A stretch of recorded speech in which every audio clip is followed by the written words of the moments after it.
नमस्ते। कभी सोचा है ये जो पैसा है और ये जो क्रेडिट या उधार है, हमारी रोज की जिंदगी में इसका कितना बड़ा रोल है? आज इसी की कहानी को समझते हैं। जरा सोचिए, एक ऐसी दुनिया की कल्पना कीजिए जहाँ पैसा हो ही ना, तब कोई अपनी जरूरत की चीजें कैसे लेगा? सोचना भी कितना मुश्किल लगता है ना? तो चलिए सबसे पहले इसी दुनिया में चलते हैं। एक ऐसी दुनिया जहाँ पैसों का कोई काम नहीं, सिर्फ चीजों का लेन देन होता है। इसे कहते हैं बार्टर सिस्टम या वस्तु विनिमय। अब देखिए, बार्टर सिस्टम की सबसे बड़ी मुश्किल थी आवश्यकताओं का दोहरा सहयोग। ये सुनने में थोड़ा भारी लगता है, पर इसका मतलब बहुत सिंपल है। मान लीजिए एक जूता बनाने वाले को गेहूं चाहिए, लेकिन जिस किसान के पास गेहूं है उसे जूते नहीं चाहिए, उसे तो कपड़े चाहिए। अब क्या होगा? कुछ नहीं, सौदा हो ही नहीं सकता। और ठीक इसी जगह पर पैसा या कहिए मुद्रा एक हीरो की तरह एंट्री लेता है। ये एक बिचौलिए का काम करता है, एक इंटरमीडिएट स्टेप। अब उस दोहरे संयोग की जरूरत ही खत्म। जूता बनाने वाला अपने जूते बेचकर पैसे ले सकता है और फिर उन पैसों से कहीं से भी किसी से भी गेहूं खरीद सकता है। Problem solved. तो ये पैसा, ये मुद्रा आखिर है क्या और इसका सफर कैसा रहा है? चलिए इसके जादू को और करीब से समझते हैं। देखिए, पैसा हमेशा से ऐसा नहीं था जैसा आज है।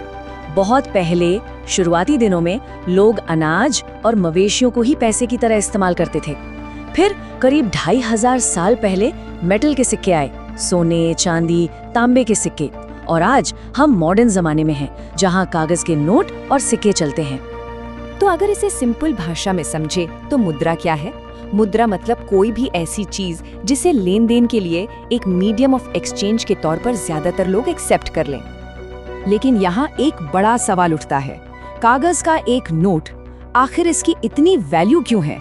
ये कोई सोना चांदी तो है नहीं जिसका अपना कोई इस्तेमाल हो। इसका जवाब है भरोसा और सरकार का अधिकार। हम कागज के नोट को इसलिए मानते हैं क्योंकि देश की सरकार उसे ऑथराइज करती है। हमारे देश भारत में रिजर्व बैंक ऑफ इंडिया यानी आरबीआई सेंट्रल गवर्नमेंट की तरफ से करेंसी नोट जारी करता है और यही चीज उसे लीगल बनाती है। अब आज के जमाने में पैसा और बैंक ये एक दूसरे से बहुत गहराई से जुड़े हैं। तो चलिए देखते हैं कि इस पूरे सिस्टम में बैंकों का रोल क्या है। देखिए, होता क्या है, लोग अपने पास जो एक्स्ट्रा पैसा होता है उसे बैंकों में जमा करते हैं। इन्हें डिमांड डिपॉजिट कहते हैं। क्यों? क्योंकि जब भी जरूरत हो, मांगने पर ये पैसा निकाला जा सकता है। ये सेफ भी रहता है और इस पर ब्याज भी मिलता है। अब मजे की बात ये है कि बैंक इस सारे जमा पैसे को अपने पास नहीं रखता। वो इसका एक बहुत छोटा सा हिस्सा, इंडिया में करीब 5% कैश के तौर पर रखता है और बाकी का जो बड़ा हिस्सा है उसे वो लोन यानी कर्ज देने के लिए इस्तेमाल करता है। तो फिर बैंक कमाते कैसे हैं? बहुत सिंपल है। वो जो पैसा कर्ज पर देते हैं उस पर ज्यादा ब्याज लेते हैं और जो पैसा लोगों ने जमा किया है उस पर कम ब्याज देते हैं। इसी ब्याज के फर्क से बैंक की कमाई होती है। यही है उनका बिजनेस मॉडल।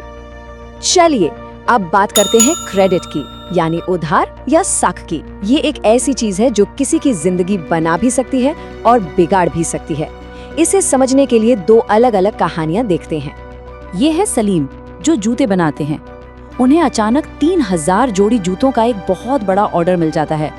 अब इतना बड़ा ऑर्डर पूरा करने के लिए उन्हें कच्चा माल खरीदना है और कुछ एक्स्ट्रा मजदूर भी रखने हैं। इसके लिए वो लोन लेते हैं और नतीजा, लोन की वजह से सलीम टाइम पर ऑर्डर पूरा कर पाते हैं। उन्हें अच्छा खासा प्रॉफिट होता है और वो आराम से अपना कर्ज भी चुका देते हैं। तो यहाँ क्रेडिट ने या उधार ने एक हीरो का काम किया, एक पॉजिटिव रोल प्ले किया। अब दूसरी तरफ है स्वप्ना। वो एक छोटी किसान है। अपनी जमीन पर मूंगफली उगाने के लिए वो एक साहूकार से कर्ज लेती है, लेकिन किस्मत खराब, कीड़े लगने की वजह से उनकी पूरी फसल बर्बाद हो जाती है। अब जब फसल ही नहीं हुई तो स्वप्ना कर्ज कैसे चुकाएंगी?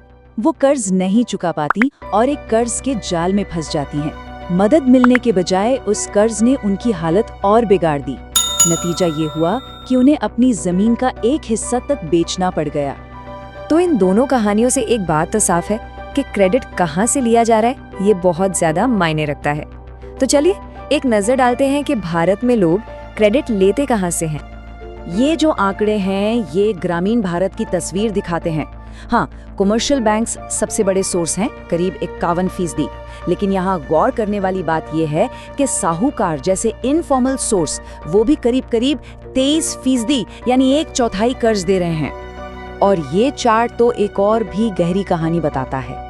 शहरी इलाकों में देखिए, जो गरीब परिवार हैं वो अपनी ज़रूरत का 54% पैसा महंगे इनफॉर्मल सोर्स से लेते हैं, और वहीं दूसरी तरफ जो अमीर परिवार हैं वो 83% पैसा बैंकों जैसे सस्ते फॉर्मल सोर्स से लेते हैं।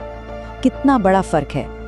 तो ये जो एक तरह की असमानता है, इसे दूर करने के लिए, खासकर गरीबों तक पहुंचने के लिए कुछ नए तरीके सामने आए हैं। इन्हीं में से एक कमाल का आइडिया है सेल्फ हेल्प ग्रुप्स, यानी स्वयं सहायता समूह। इसमें होता क्या है, 15 से 20 लोग, ज्यादातर महिलाएं, एक ग्रुप बनाती हैं। फिर वो सब मिलके रेगुलरली अपनी छोटी छोटी बचत को एक जगह जमा करती हैं। जब किसी मेंबर को पैसों की जरूरत पड़ती है तो वो इसी जमा पैसे से बहुत कम ब्याज पर छोटा मोटा लोन ले सकती है। और सबसे अच्छी बात, जब ये ग्रुप 1-2 साल तक लगातार बचत करता है तो वो बैंक से बिना किसी गारंटी या कोलैटरल के बड़ा लोन लेने के लायक हो जाता है।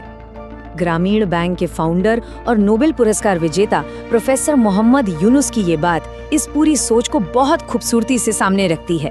वो कहते हैं कि अगर गरीब लोगों को सही और वाजिब शर्तों पर क्रेडिट मिल सके तो ये लाखों छोटे छोटे लोग अपने छोटे छोटे कामों से मिलकर विकास का सबसे बड़ा चमत्कार कर सकते हैं।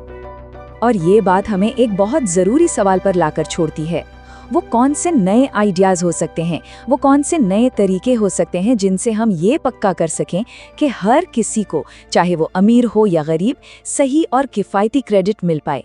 इस पर सोचना बहुत ज़रूरी है।